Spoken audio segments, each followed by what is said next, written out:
आप देख रहे हैं प्राइम टीवी, सच साहस सरोकार।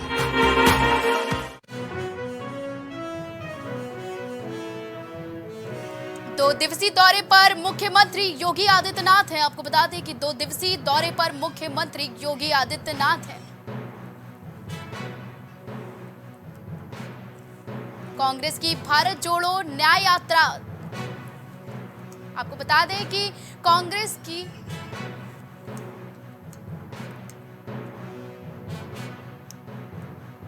पूर्व मंत्री गोंडा पहुंचे हैं। अखिलेश यादव ने कानून व्यवस्था को लेकर भी चर्चा की है।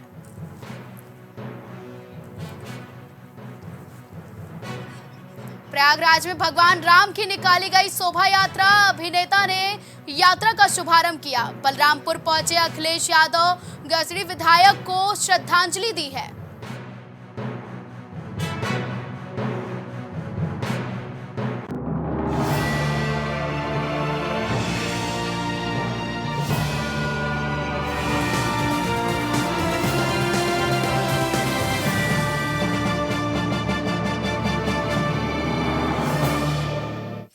नमस्कार, स्वागत है आपका प्राइम टीवी में और मैं हूं आपके साथ स्वप्निल यादव। वक्त हो चला है प्राइम उत्तर प्रदेश का, तो रुक करते हैं यूपी की खबर की ओर। गोरखपुर में मुख्यमंत्री योगी आदित्यनाथ अपने 2 दिवसीय गोरखपुर दौरे पर हैं। दौरे के पहले दिन मुख्यमंत्री ने परीक्षा गृह के रेनबो फेस्टिवल का उद्घाटन किया, जिसमें दिव्यांग जनों की ओर से उत्कृष्ट उत्पादों की प्रदर्शनी लगाई जाएगी। आपको बता दें कि मुख्यमंत्री ने अपने दौरे के दूसरे दिन मंदिर भ्रमण के दौरान गौशाला जाकर गायों को गुड़ खिलाया और फिर गोरखनाथ मंदिर परिसर में सैकड़ों फरियादियों की समस्या सुनी।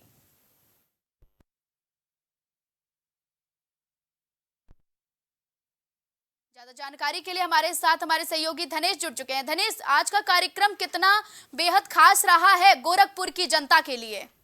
जी बिल्कुल, अगर बता दें आपको, मुख्यमंत्री गोरखपुर के 2 दिवसीय दौरे पे हैं। उन्होंने पहले दिन जो कल दिव्यांगों के लिए जो है रेनबो फेस्टिवल का आयोजन किया, जो कि पहली बार गोरखपुर में देखा गया है, क्योंकि दिव्यांगों के लिए एक बड़ा कार्य हुआ है।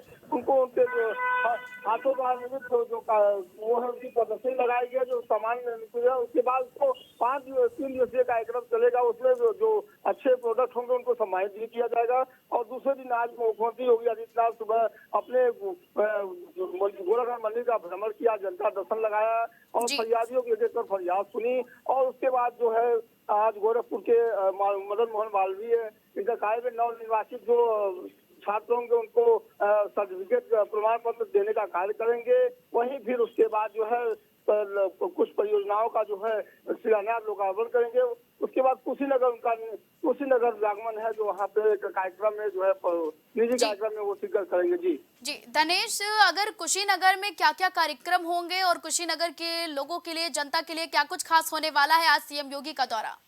जी, कुशीनगर में जो है कोई पदाधिकारी के पोते के मुंडन संस्कार में वहाँ पहुंचेंगे, लोगों से मिलेंगे, जो वहाँ पे पदाधिकारी कार्यकर्ता वहाँ एकत्रित होंगे। और रही बात कुशीनगर के, गोरखपुर या कुशीनगर चाहे उत्तर प्रदेश जो है, जब से मुख्यमंत्री योगी आदित्यनाथ ने हुआ है तब से उन्होंने कुछ न कुछ जो है लोगों को सौगात देते रहे हैं।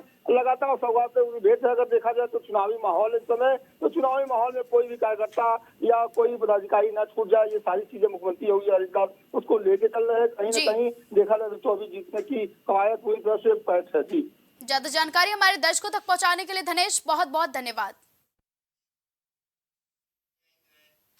लोकसभा चुनाव से पहले उत्तर प्रदेश में विपक्ष ने इंडिया ब्लॉक में सीट शेयरिंग को लेकर जोर शोर से रायशुमारी चल रही है। आपको बता दें कि सपा प्रमुख अखिलेश यादव ने कांग्रेस को 11 सीटें देने का ऐलान किया है। हालांकि कांग्रेस का कहना है कि फिलहाल सीट शेयरिंग को लेकर फाइनल बात नहीं हुई है। बता दें कि उत्तर प्रदेश में जारी सियासी उठापटक के बीच अब जब अखिलेश यादव से पूछा गया कि क्या वह कांग्रेस की भारत जोड़ो न्याय यात्रा में शामिल होंगे, तो इस सवाल का जवाब देते हुए अखिलेश यादव ने कहा कि कई बड़े बड़े आयोजन होते रहते हैं, लेकिन हमें निमंत्रण ही नहीं मिलता है।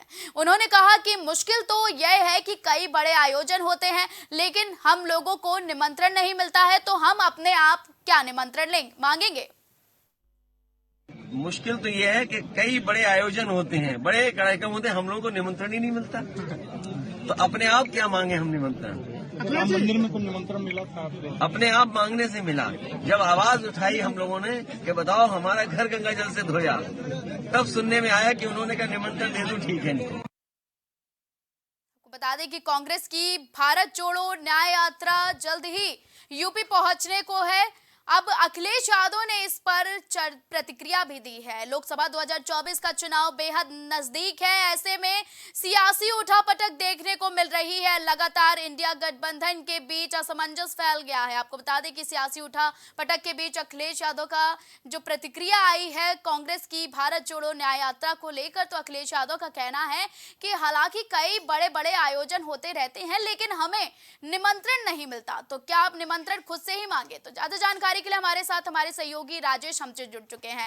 राजेश, क्या जानकारी है कि सपा प्रमुख अखिलेश यादव ने कांग्रेस को 11 सीटें देने का ऐलान किया था, लेकिन कांग्रेस ने हाल फिलहाल के लिए अभी इससे मना कर दिया है, तो क्या कुछ पूरी जानकारी है जो सियासत में उठापटक हो रही है?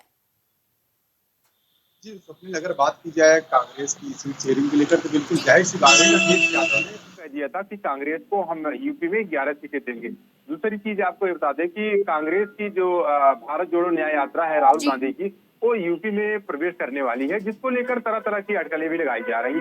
अभी आपने देखा होगा कि बंगाल में उनकी यात्रा थी, तो जहां पर ममता बनर्जी ने साफ साफ उनसे किनारा कर लिया, तो उस चीजों को लेकर यहाँ यूपी में अटकलें लग रही है। क्या अखिलेश यादव राहुल गांधी की भारत जोड़ो न्याय यात्रा में शामिल होंगे, लेकिन उनको निमंत्रण दिया जाएगा या नहीं दिया जाएगा, तो इसी पर खास अखिलेश यादव ने साफ साफ बोल दिया कि लगातार बड़े बड़े आयोजन होते रहते हैं, तो उसमें जब तक निमंत्रण हमको नहीं मिलेगा तब तक मैं नहीं जा सकता। अभी जैसे अयोध्या में राम मंदिर की प्राप्त थी, तो उसमें भी उनको निमंत्रण नहीं मिला था, लेकिन बाद में निमंत्रण मिला। हालांकि उन्होंने कहा कि बाद में हम अयोध्या में प्रभु श्री रामचंद्र जी का दर्शन करेंगे। तो उसी तरफ से यहाँ भी भारत जोड़ो न्याय यात्रा में भी अगर उनको बुलाया जाता है तो हो सकता है अखिलेश यादव जा सकते हैं, लेकिन अगर नहीं बुलाया जाएगा तो नहीं जाएंगे। तो उनका साफ साफ यही कहना है कि आयोजन तो होते रहते हैं लेकिन निमंत्रण हमको नहीं मिलता है, नहीं दिया जाता है, तो हम कैसे जा सकते हैं। जी राजेश, अगर बात करें कि इंडिया गठबंधन में फिलहाल के लिए सीट शेयरिंग को लेकर बड़ा असमंजस चल रहा है, सियासत चल रही है, तो ऐसे में अखिलेश यादव की जो 11 सीटें देने की कांग्रेस को बात कही गई थी, इस पर कांग्रेस अब क्या प्रतिक्रिया देगी और फिलहाल के लिए कांग्रेस को कितनी सीटें मिलने की संभावना है?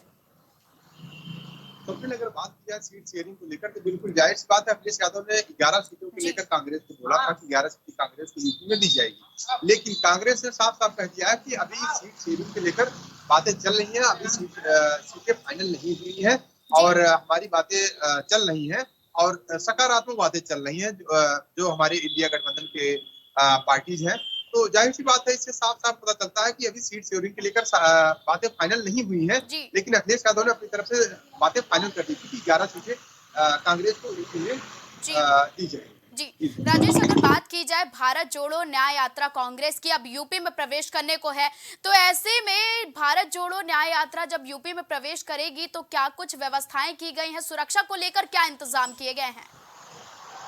जी स्वप्निल, अगर बात की जाए सुरक्षा को लेकर तो बिल्कुल जाहिर सी बात है कि अभी जैसे बंगाल में राहुल गांधी की न्याय जोड़ो यात्रा प्रवेश की थी, तो एक बाकायदे एक लेटर दिया गया था वहाँ पर प्रशासन को कि किसी भी तरह की अनहोनी ना हो, किसी भी तरह की घटना ना हो।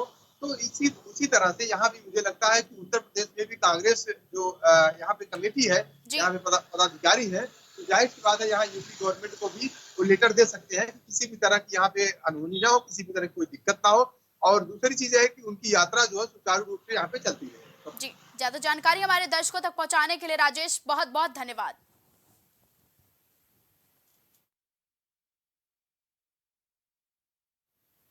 गोड्डा में पूर्व मुख्यमंत्री अखिलेश यादव ने अंकित हत्याकांड और बैंक लूट को लेकर प्रदेश की कानून व्यवस्था पर तीखा हमला किया है।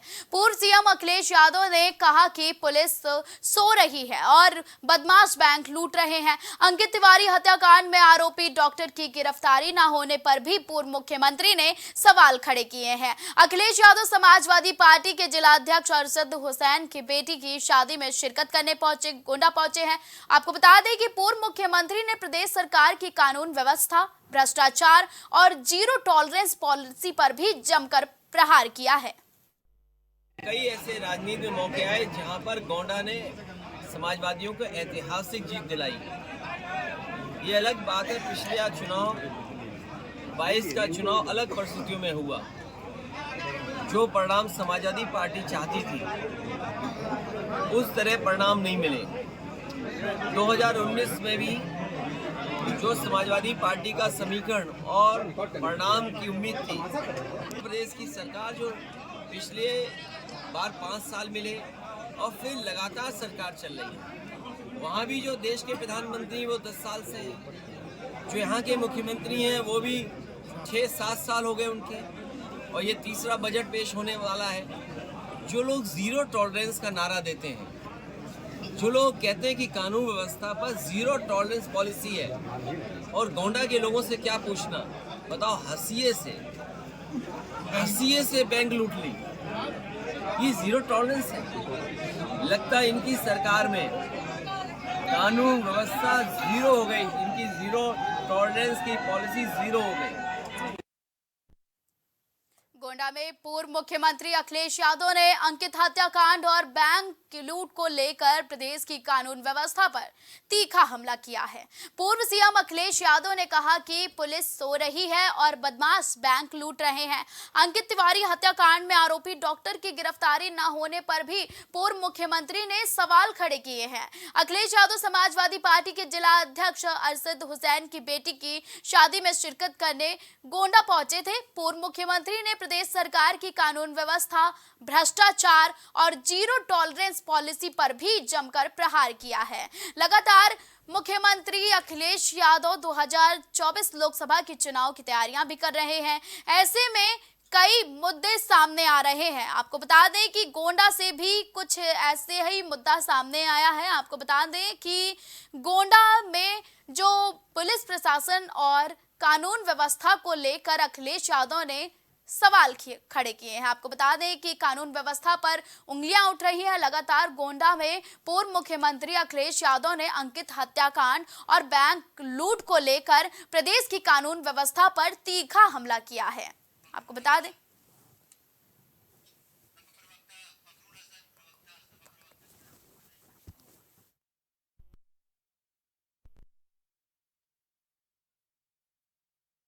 ज्यादा जानकारी के लिए हमारे साथ सपा के प्रवक्ता फखरुल हसन जुड़ चुके हैं। फखरुल जी, जानना चाहेंगे कि प्रदेश में जो कानून व्यवस्था लगातार चरमराती जा रही है, इस पर क्या कुछ जानकारी है?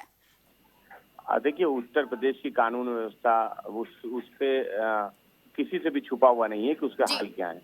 आज महिलाएं सुरक्षित नहीं है, बेटियां सुरक्षित नहीं है, हत्याएं हो रही हैं, लूट हो रहे हैं, अपहरण हो रहे हैं, बलात्कार हो रहे हैं। और भारतीय जनता पार्टी की सरकार में तो बलात्कारियों की सजा माफ हो रही है, बलात्कारियों को पैरोल पर छोड़ा जा रहा है।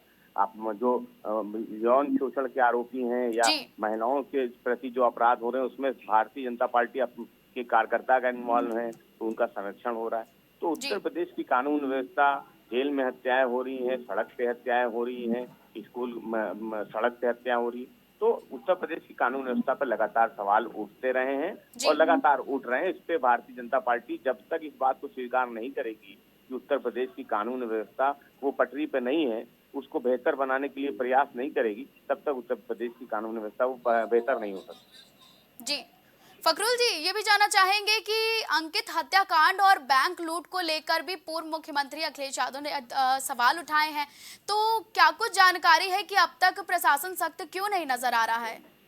देखिए, भारतीय जनता पार्टी की सरकार में जो कानून व्यवस्था है वो उनका सबसे कमजोर पक्ष है, जिसके वो हो हल्ला करते हैं कि हमारा सबसे मजबूत पक्ष है, वो उनका सबसे कमजोर पक्ष है। आप देखिए ना, बीएचयू में जिस तरीके से एक छात्रा के साथ छेड़छाड़ का मामला आया था, वीडियो बनाने का मामला आया था, उसमें जो आरोपी थे वो भारतीय जनता पार्टी से जुड़े हुए थे, उनको बचाने का भरकस प्रयास सरकार द्वारा किया गया। लेकिन जब इतना दबाव बना कि विपक्ष का दबाव और मजबूरी में उन सबकी गिरफ्तारी हुई, उनके आगे क्या कार्रवाई की गई।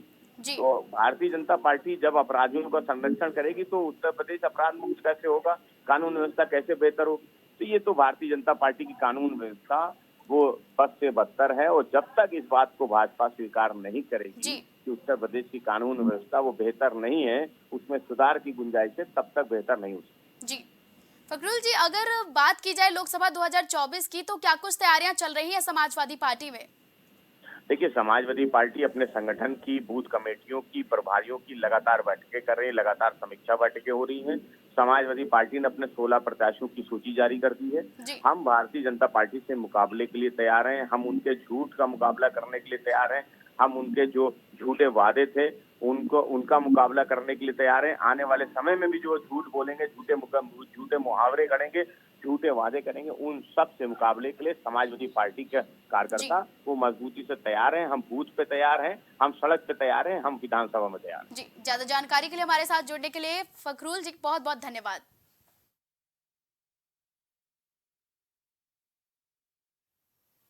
खबर गाजीपुर से है, जहां एक वायरल वीडियो ने पूरे विभाग में हड़कंप मचा दिया। ये वायरल वीडियो एआरटीओ कार्यालय का बताया जा रहा है, जहां पर ड्राइवरी लाइसेंस के नाम पर विभागीय लोगों को कमीशन देते समय वीडियो वायरल हो रहा है। इस वीडियो में बदलाव को ये भी बताया जा रहा है कि दलाल ये भी बता रहा है कि ये पैसा सभी विभागीय लोगों को देना पड़ता है। ये पैसा सभी विभागीय लोगों को देना पड़ता है। इससे पहले भी एआरटीओ कार्यालय चर्चाओं का केंद्र बना हुआ है।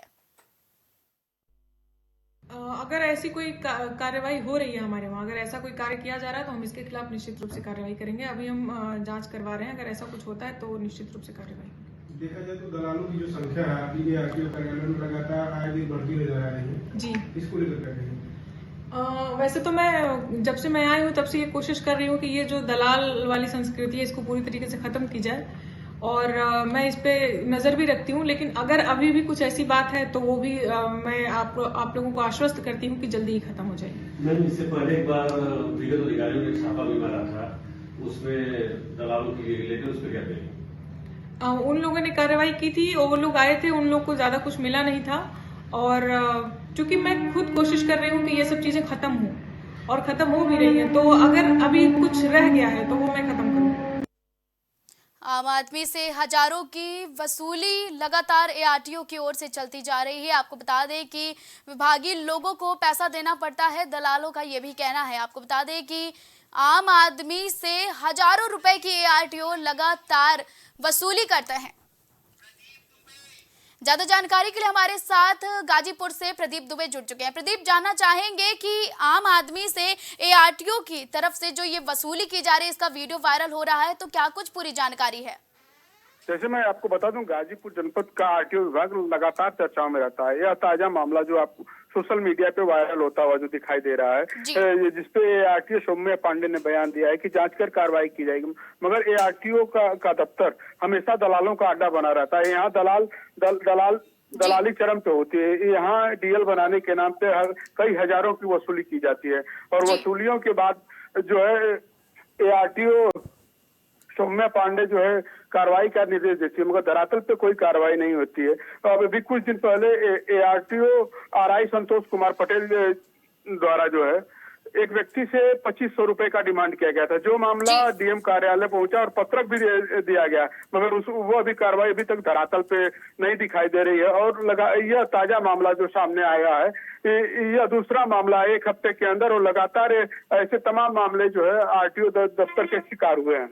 जी, अगर बात की जाए कि एआरटीओ की तरफ से लगातार वसूली की जाती है और ऐसे में अधिकारियों पर कड़ी कार्रवाई भी नहीं होती है, लेकिन अब जो ये ताजा मामला आया है, इस पर क्या कुछ कार्रवाई होने की ये संभावना है? एआरटीओ सौम्या पांडे ने कार्रवाई का निर्देश तो दिया है, मगर देखिए धरातल पे क्या कार्रवाइयां नजर आती है। जैसे अब हम लोग जो धरातल पे रिपोर्टिंग करते हैं, उस अनुरूप तो गाजीपुर जनपद में एआरटीओ दफ्तर द्वारा कोई कार्रवाई नहीं नजर आती है। जब डीएम आरेका अखौरी को भी पत्रक दे दिया गया, तो उससे भी इन्होंने 3 दिन के लिए स्पष्टीकरण मांगा था संतोष कुमार पटेल जी से, उसमें भी उनको क्लीन चिट दे दी गई, मगर अब तक कोई कार्रवाई नहीं हुई। जी, ज्यादा जानकारी हमारे दर्शकों तक पहुंचाने के लिए प्रदीप बहुत बहुत धन्यवाद। पूर्व सीएम अखिलेश यादव आज बलरामपुर पहुंचे, जहां उन्होंने गैसी के विधायक स्वर्गीय डॉक्टर एसपी यादव को श्रद्धांजलि दी और परिजनों से मिलकर उन्हें सांत्वना दी। बता दें कि डॉक्टर एसपी यादव की बीते 26 जनवरी को मृत्यु हो गई थी। इनके दिवंगत आत्मा की शांति के लिए सपा के राष्ट्रीय अध्यक्ष एवं यूपी के पूर्व मुख्यमंत्री अखिलेश यादव बलरामपुर पहुंचे, जहां उन्होंने स्वर्गीय डॉक्टर एसपी यादव के आवास पर पहुंचकर परिजनों से मिलकर उन्हें सांत्वना दी। इस दौरान उन्होंने कहा कि स्वर्गीय डॉक्टर एसपी यादव गरीबों के मसीहा थे। जो लोग अभाव में जी रहे हैं, जिनके जीवन में कोई खुशहाली और रोशनी नहीं पहुंची, उनके लिए लगातार जीवन भर संघर्ष करते रहे।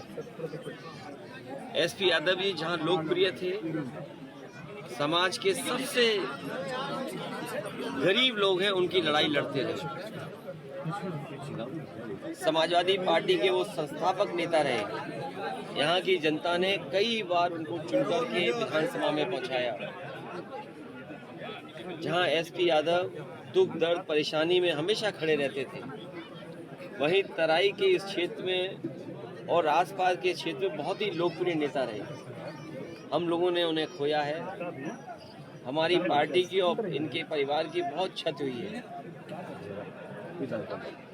इस समय मैं परिवार से मिला हूं और भगवान से यही प्रार्थना करता हूं कि जो दुख उस परिवार पे आया है उसको सहन करने के लिए शक्ति मिले। डॉक्टर एसपी यादव जहां मंत्री रहे, उन्होंने विभाग को बहुत ही जिम्मेदारी से चलाया। रामनगरी अयोध्या में रामलला की प्राण प्रतिष्ठा के बाद भी राम भक्तों का उत्साह कम नहीं हो रहा है। प्रयागराज में राम यज्ञ विशाल कलश यात्रा का शुभारंभ किया गया, जो बरगद घाट मीरापुर के हनुमान मंदिर प्रांगण में शुरू हुआ है। इस दौरान रामायण सीरियल के कलाकार अरुण गोविल और सुनील लहरी भी यात्रा में शामिल हुए। ये यात्रा ठाकुर हर नारायण सिंह पीजी कॉलेज के प्रांगण में खत्म हुई है। ये तो हम सब देख रहे हैं कि राम राज्य की कल्पना किस तरह साकार हो रही। चारों तरफ का जो वातावरण है वो राममय है। इतनी राम की ऊर्जा है चारों तरफ, और हर व्यक्ति जो है इन पलों को जीना चाह रहा है। जो बरसों से इंतज़ार करते थे, सालों साल इंतज़ार किया है सब ने, आज वो हमें चारों ओर हमारे दिखाई दे रहा है। चारों तरफ राम राम, जय श्री राम का नारा लग रहा है। इससे ज़्यादा अद्भुत बात और क्या हो सकती है। और जब ये सब कुछ हो रहा है तो धीरे धीरे जो राम राज्य में जो नियम थे, जो मॉरल्स थे, हमारे जो संस्कृति थी हमारी, वो हमारी धीरे धीरे अब वापस आ जाएगी। उसकी शुरुआत हो गई है। तो ये एक बहुत अच्छा हर तरह से शुरुआत हुई है, जो हमारी संस्कृति को हमें वापस हम दिलाएगी। राम मंदिर जो बन गया है वो तो मतलब एक ऐसी घटना है जो पहले कभी हुई नहीं थी और इतने अद्भुत तरीके से होगी इसका भी सोच नहीं पाते थे हम। मतलब कल्पना नहीं कर पाते थे कि किस तरह से होगा, लेकिन जो हुआ है वो उसको डिस्क्राइब करने के लिए, वर्णन करने के लिए उसके लिए शब्द नहीं मिलते। माननीय मोदी जी और योगी जी ने पूर्ण करने की कोशिश कर रहे हैं और मेरे को लगता है कि बहुत जल्दी ये होगा। और हमारा जो, जैसे अरुण जी ने कहा कि जो हमारे युवा है जुड़ रहे हैं, तो जहाँ युवा जुड़ते हैं तो आगे फ्यूचर आप देख लीजिए कि डेफिनेटली मुझे लगता है आगे 10 साल में ये राम राज्य आधा बन चुका होगा। इस तरह देखता हूँ मैं। सर, तीर्थराज प्रयाग में किस तरह आप अपनी सर हमें लेट रहा प्लीज़। अब बहुत अच्छा लगा मुझे। यहाँ पे बहुत धार्मिक माहौल है और इस माहौल को देखते, और कल जैसे हम लोग दोनों ही गए थे हनुमान जी के, लेटे हनुमान जी के, तो बहुत पॉजिटिव है, बहुत सकारात्मक है यहाँ पे फील। और जहाँ धर्म होता है वहाँ पे आपकी अंदर से एक शुद्धि हो जाती है, और मुझे लगता है कि वो हमें एक शुद्धि की फीलिंग आ रही है उसको लेकर।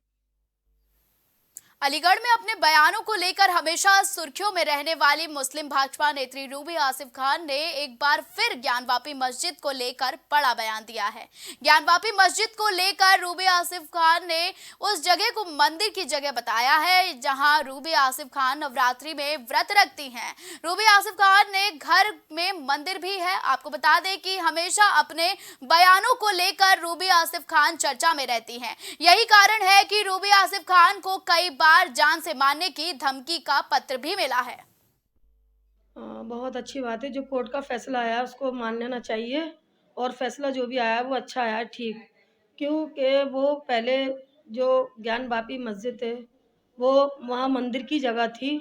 अब उसको मैं भी ये चाहती हूँ कि वहाँ पूजा हो गई है और पूजा शुरू हो गई है, बहुत अच्छी बात है। मैं भी ये चाहती हूँ कि मंदिर की जगह है वो वापस दी जाए और सभी लोगों को इस फैसले को स्वीकार करें हंस के। सभी मुसलमान भाइयों से मेरी यही अपील है कि मिलजुल कर इसको स्वीकार करें, खुशी खुशी इसको हिंदू भाइयों को सौंप दें मंदिर के लिए, क्योंकि ये मंदिर की जगह थी। बड़ी बड़ी किताबों में भी यही आया है, और जो यूनिवर्सिटी के प्रोफेसर हैं ज्यादा जानकारी के लिए हमारे साथ अलीगढ़ से हमारे सहयोगी नितेश जुड़ चुके हैं। नितेश, जानना चाहेंगे कि जो बयान दिया है कि ज्ञानवापी मस्जिद को मंदिर की जगह बताया है आसिफ खान ने, रूबी आसिफ खान ने, तो क्या कुछ पूरा जानकारी है कि उन्होंने अपने बयान में और क्या कुछ कहा है? मैं आपको बता दूं, वरिष्ठ मुस्लिम भाजपा नेत्री रूबी आसिफ खान ने ज्ञानवापी में पूजा शुरू होने पर खुशी जाहिर की है। उन्होंने कहा है मुगलों की जो गलतियां की हैं उन्हें सुधारना चाहिए। मुगल बादशाहों ने जो हिंदू भाइयों के धार्मिक स्थल तोड़कर दूसरे धार्मिक स्थल बनाए हैं, उन्हें हम सबको प्यार के मोहब्बत से खुशी से वापस दे देने चाहिए। उन्होंने इस तरीके की बात भी कही है और ये भी कहा है प्रधानमंत्री नरेंद्र मोदी और मुख्यमंत्री योगी आदित्यनाथ हमारे साथ कोई भेदभाव नहीं करते, सारी योजना हिंदू मुस्लिम सबको मिलती है, इस तरीके से भेदभाव नहीं करना चाहिए। और उन्होंने ये भी कहा है कि भारत में जीना है, भारत में मरना है, सारे तीज त्योहार भारत में बगैर भेदभाव के मनाने चाहिए। जी, ज्यादा जानकारी हमारे दर्शकों तक पहुंचाने के लिए नितेश बहुत बहुत धन्यवाद।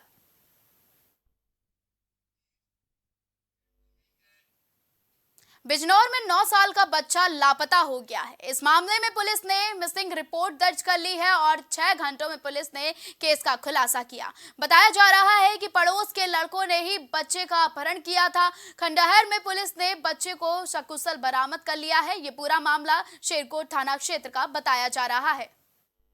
ये वहीं पास में मोहल्ले से पड़ोस के लड़के ने ही जी इसको किडनैप कर लिया था। अच्छा, क्यों वजह से लापता था? अच्छा, किडनैप क्यों किया था? ये तो मेरे बच्चे ने बताया। वो बोला कि मम्मी, वो बोले थे मेरा हाथ पैर बांध के, बोले मुंह से टेप लगा दिया कि हम तेरी मम्मी पापा से पैसे देंगे। अच्छा। फिर उसके बाद तुझको छोड़ेंगे। कल रात को शेरकोट थाना के डिजिटल वॉलंटियर ग्रुप पे एक मैसेज प्राप्त हुआ था जिसमें 9 वर्षीय बालक जिसका नाम अयान है उसके मिसिंग होने की सूचना थी। कल शाम को लगभग 6 बजे से गायब था।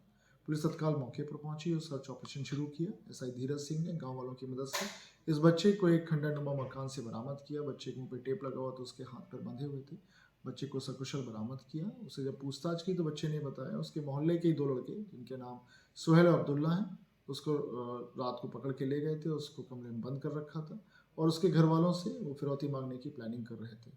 इन दोनों लड़कों को भी पुलिस ने पकड़ लिया है। सुहेल और अब्दुल्ला से पूछताछ की तो उन्होंने ये बताया कि ये बालक 9 वर्षीय बालक उनके मोहल्ले में ही रहता था और उसको किडनैपिंग करके उसके घर वालों से फिरौती मांगने की उनकी प्लानिंग थी। पुलिस ने दोनों को अरेस्ट किया है। इस पूरे प्रकरण में एसआई धीरज सिंह जो कि शेरकोट थाना प्रभारी और उनकी टीम ने उल्लेखनीय कार्य किया है। इस कार्य के लिए उनको मेरे द्वारा प्रशस्ति पत्र प्रदान किया जा रहा है। अग्रिम विवेचनात्मक कार्रवाई प्रचलित है। आपको बता दें कि 9 साल का बच्चा लापता हुआ और 6 घंटे के अंदर पुलिस ने उसे सकुशल बरामद कर लिया। आपको बता दें कि पुलिस ने केस का खुलासा कर दिया है। वहीं 6 घंटे में पुलिस ने केस का खुलासा कर बच्चे को सकुशल जान बचा ली है। बताया जा रहा है कि पड़ोस के लड़कों ने ही बच्चे का अपहरण किया था।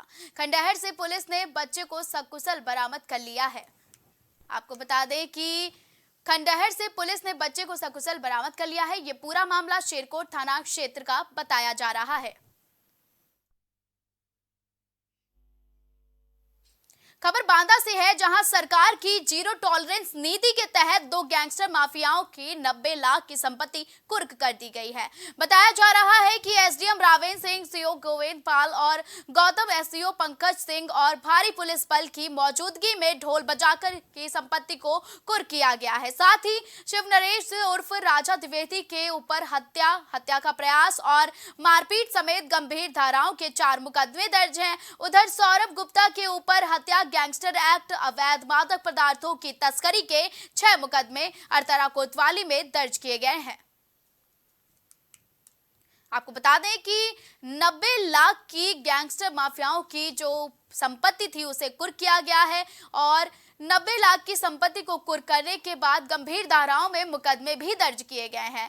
लगातार पुलिस को ये सफलता हासिल हुई है। 90 लाख की संपत्ति को कुर्क कर अब वहां पर गैंगस्टर और माफियाओं पर शिकंजा लगातार पुलिस कसती जा रही है। आपको बता दें, जहां सरकार की जीरो टॉलरेंस नीति के तहत 2 गैंगस्टर माफियाओं की 90 लाख की संपत्ति को कुर्क किया गया है। ये बड़ी खबर है, जहां ये बड़ी खबर बांदा से है, जहां सरकार की जीरो टॉलरेंस नीति के तहत 2 गैंगस्टर माफियाओं की 90 लाख की संपत्ति कुर्क कर दी गई है। बताया जा रहा है कि एसडीएम रावेंद्र सिंह, सीओ गोविंदपाल और गौतम एसओ पंकज सिंह और भारी पुलिस बल की मौजूदगी में ढोल बजाकर संपत्ति को कुर्क किया गया है। साथ ही शिव नरेश उर्फ राजा द्विवेदी के ऊपर हत्या का प्रयास, मारपीट समेत गंभीर धाराओं में 4 मुकदमे दर्ज हैं। उधर सौरभ गुप्ता के ऊपर हत्या, गैंगस्टर एक्ट, अवैध मादक पदार्थों की तस्करी के 6 मुकदमे अरतर्रा कोतवाली में दर्ज हैं। ज्यादा जानकारी के लिए हमारे साथ पूरन राय जुड़ चुके हैं। पूरन, क्या कुछ पूरा मामला है कि जहां 90 लाख की संपत्ति को कुर्क किया गया है? जी मैम, मैं आपको बता दूं कि अपराधियों एवं माफियाओं पर कड़ी कार्रवाई के हेतु मुख्यमंत्री योगी आदित्यनाथ की जीरो टॉलरेंस की नीति के क्रम में बांदा पुलिस द्वारा गैंगस्टर एक्ट के 2 अभियुक्तों के ऊपर अवैध रूप से अर्जित संपत्ति को किया गया है कुर्क। थाना अतर्रा के अत्री नगर कस्बा अतर्रा के रहने वाले अभियुक्तों द्वारा आपराधिक कार्यों में संलिप्त रहकर अवैध तरीके से अर्जित की गई लगभग 90 लाख रुपए की संपत्ति को पुलिस ने कल शनिवार को एक बड़ी कार्रवाई करते हुए कुर्क किए हैं।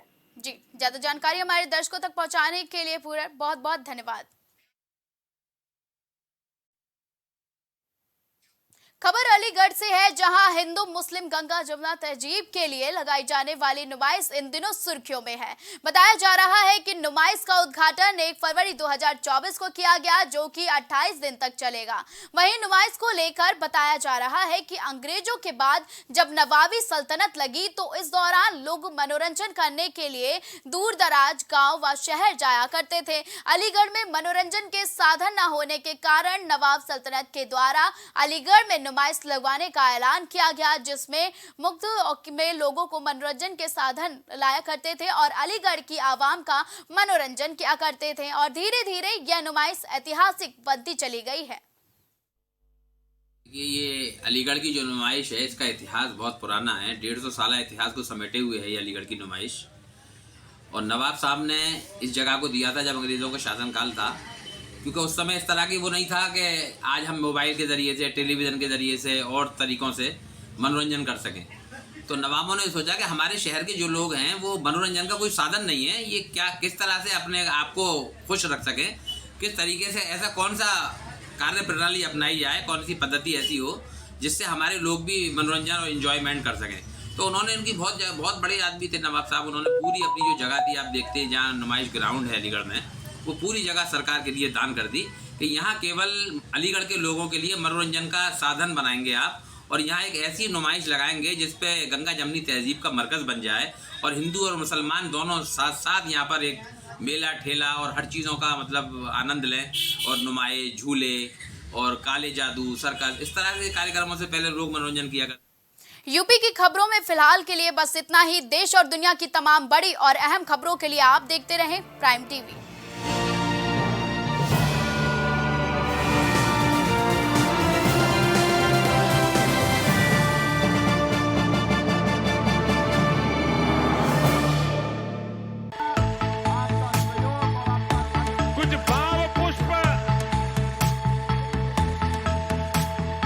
आप देख रहे हैं प्राइम टीवी, सच साहस सरोकार। प्रधानमंत्री श्री नरेंद्र मोदी का संकल्प है कि देश का हर नागरिक पोषित, सशक्त और समर्थ बने। जब पूरा विश्व इस सदी की सबसे बड़ी महामारी कोविड-19 से जूझ रहा था, उस दौरान प्रधानमंत्री श्री नरेंद्र मोदी जी के नेतृत्व में भारत सरकार ने प्रधानमंत्री गरीब कल्याण अन्न योजना का संचालन कर देश के गरीबों की खाद्य सुरक्षा सुनिश्चित की। इसी संवेदनशीलता को जारी रखते हुए आज 80 करोड़ से भी ज्यादा लोगों को मुफ्त अनाज दिया जा रहा है। सभी को अनाज, पोषित समाज। अगर आप करना चाहते हैं अपने बिजनेस को प्रमोट, तो इसके लिए आपको चाहिए होगा एक सपोर्ट। बेहतर स्क्रिप्ट, शानदार ग्राफिक्स, बेहतर विजुअल, दिखाएंगे कमाल, जानकारी पहुंचेगी जन जन तक, आपका काम करेगा धमाल। इन सभी चीजों के लिए अब ना हो परेशान। Brand promotion, motion designing and video editing, 2D और 3D animation, television telecasting, social media works, script writing जैसे कामों के लिए आज ही कांटेक्ट करें 9267925186 पर। इसी के साथ ही आप हमें जीमेल भी कर सकते हैं vikasproduction.gfx@gmail.com पर।